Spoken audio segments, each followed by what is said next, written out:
We began our service of lessons and carols this morning like we begin worship every Sunday morning, with a pealing of our church bells. Our church bell rang out boldly and a bit longer than usual this morning. Did you notice? We're accustomed to hearing the bell. It has us stand and be ready and prepare ourselves to begin worshiping. And that may be, perhaps, what we think the ringing of the bell is for. But what if there was another purpose?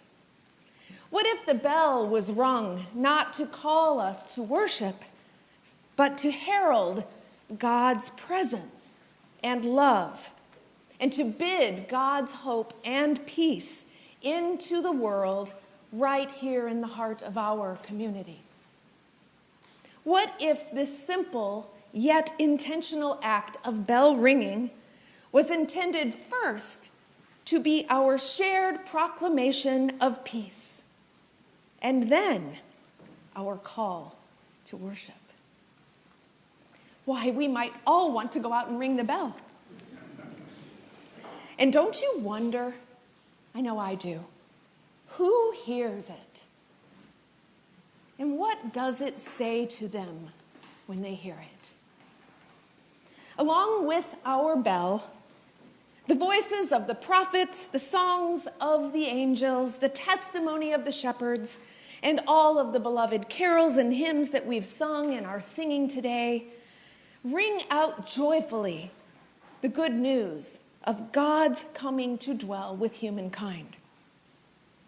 Through the ages, the message of him who is coming is celebrated at Christmas time, and it says again and again that the destiny of humanity, our destiny, is a good and common destiny, one to be celebrated and to be shared.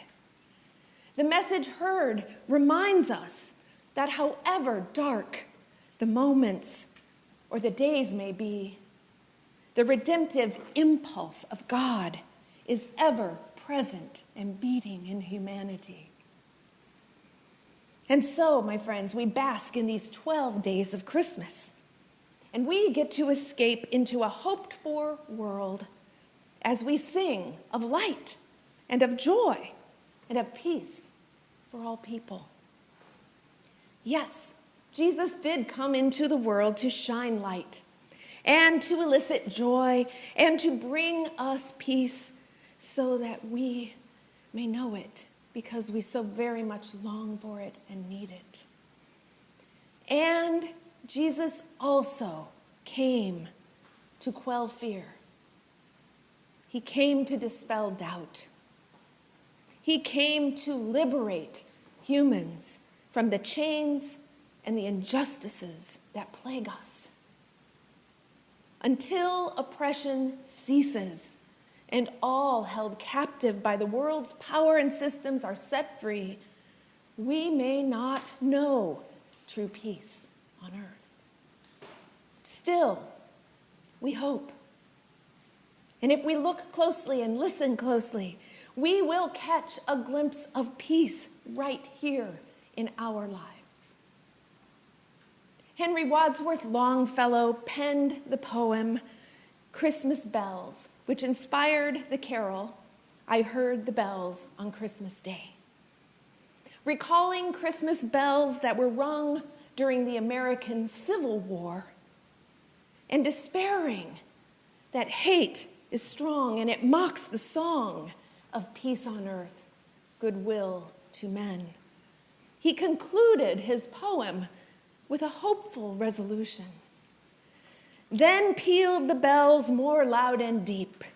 God is not dead, nor doth he sleep. The wrong shall fail, the right prevail, with peace on earth, goodwill toward men. Yes, the reality of our lives is that there is brokenness and that many of God's people suffer.